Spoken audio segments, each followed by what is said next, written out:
Kumarghat primary marketing cooperative society লিমিটেডের 56তম বার্ষিকী সাধারণ সভা ও 68তম প্রতিষ্ঠা দিবস অনুষ্ঠিত হয়। উপস্থিত ছিলেন ঊনকোটি জেলার সভাধিপতি অমলেন্দু দাস, কুমারঘাট পুর পরিষদের chairperson Biswajit Das, Kumarghat cooperative chairman Shibendu Ghosh, cooperative manager Dipak Ranjan Deb, বিশিষ্ট সমাজসেবী পবিত্র দেবনাথ, কার্তিক দাস প্রমুখ এবং কোঅপারেটিভ পরিচালন মণ্ডলী সহ অন্যান্যরা। সোসাইটির পতাকা উত্তোলন, প্রদীপ প্রজ্বলনের মধ্যে দিয়ে অনুষ্ঠানের শুভ সূচনা করেন অনুষ্ঠানে উদ্বোধক জেলা সভাধিপতি অমলেন্দু দাস। স্বাগত ভাষণ রাখেন কোঅপারেটিভ চেয়ারম্যান শুভেন্দু ঘোষ। সোসাইটির বার্ষিক প্রতিবেদন পরিবেশন করেন কোঅপারেটিভ ম্যানেজার দীপক রঞ্জন দেব। অনুষ্ঠানটি হয় কোঅপারেটিভ কনফারেন্সের হলে। বক্তব্য রাখতে গিয়ে জেলা সভাধিপতি অমলেন্দু দাস বলেন, মার্কেটিং সোসাইটি আপনারা যারা সদস্য আছেন তাদের সম্মুখে প্রতি বছর তাদের বছরের ব্যবসা কি ব্যবসা হচ্ছে, আগামী দিনের পরিকল্পনা কি আছে, সমস্ত লেখাজোখা আপনাদেরকে একটা করে বই দেওয়া, সবাইকে দেওয়া হচ্ছে। এটার মধ্যে ডিটেল দেওয়া আছে, আয় ব্যয় শূন্যস্থিতি সমস্ত কিছু এটার মধ্যে, যেটা সোসাইটি বা সংস্থা বা সমবায়ের যেটা নিয়মে আছে, গাইডলাইনে আছে, এটা দিতে হবে, করতে হবে।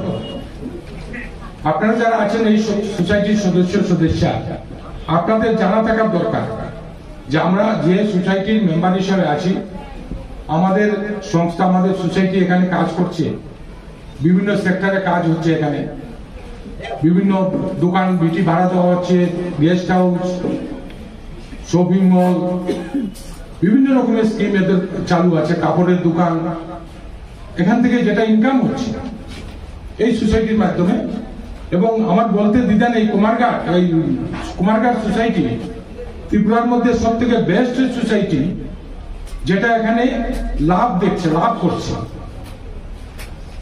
বাকি সোসাইটিগুলো এত লাভের দিকে যাচ্ছে, তো প্ল্যান করে কাজ করছে সোসাইটি। তার জন্য আমি সোসাইটির সমস্ত বোর্ড অফ ডাইরেক্টর যারা আছেন, ম্যানেজার আছেন, chairman, president, vice chief president, সবাইকে আমি ধন্যবাদ জানাই, যিনারা খুব পরিকল্পিতভাবে এই সোসাইটিকে এগিয়ে নিয়ে যাচ্ছে। এবং আগামী দিনে উনি প্রতিবেদনে যেটা পাঠ করলেন, আগামী দিনে এই সোসাইটির শ্রীবৃদ্ধি করতে কি কি পরিকল্পনা আছে সেটা নিয়েও আলোচনা করা হয়েছে এবং আপনাদের পুস্তিকাতেও দেওয়া হয়েছে। তো এই যে এখানে আমরা যাবো, যদি সমবায়ের দিকে যাই, সমবায় একটা বৃহৎ সংস্থা, কোঅপারেটিভ। আমাদের মোদীজির বিকশিত ভারত নির্মাণে এইবারে যে সমবায় উদ্দেশ্য ছিল, সেটা ছিল বিকশিত ভারত নির্মাণে সমবায়ের ভূমিকা। বিকশিত ভারত আমাদের দেশের প্রধানমন্ত্রী ঘোষণা করেছেন, বিকশিত ভারত। আমাদের রাজ্যের মুখ্যমন্ত্রী ঘোষণা করেছেন এক ত্রিপুরা শ্রেষ্ঠ ত্রিপুরা। আমরা যে কাজ করছি, কাজের আমাদের মূল্যায়ন করতে হবে। শুধু প্রধানমন্ত্রীজি বললে আমাদের কাজ হবে না। আমরা সমবায়ের মাধ্যমে এইখানে সমবায়কে উন্নতি করার জন্য সমবায় দপ্তর বানিয়েছেন 2021 সালে, যেটা আগে কোনো না কোনো দপ্তরের সঙ্গে এড ছিল, আলাদা সমবায় দপ্তর ছিল। এখানে ভারতের বরিষ্ঠ নেতৃত্ব, ভারতবর্ষের অমিত শাহজি সেটার দায়িত্বে আছে।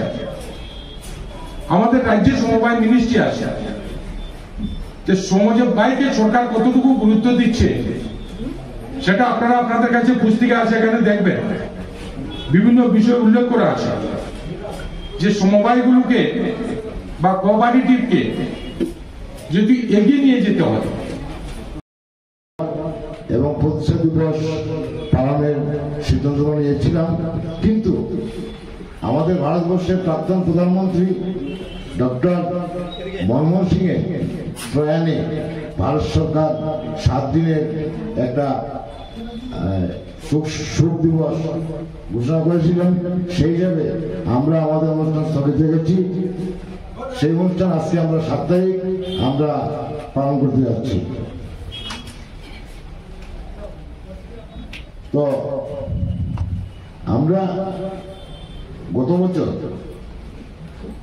আমরা কুমারঘাট প্রাইমারি মার্কেটের কোপারেটিভের পক্ষ থেকে আমরা স্টাডি ভিজিটে গিয়েছিলাম গুজরাট। সেখানে আমরা বিভিন্ন কোপারেটিভের সংস্থাতে আমরা গিয়েছি। এখানে আমুল দুধ সেখানে গিয়েছি, বা সিএনজি যেখানে গ্যাসের কানেকশন, একটা সিএনজি সেন্টার থেকে প্রায় কয়েকটা গাঁওসভা কয়েকটা পঞ্চায়েত কানেকশন দিয়েছে।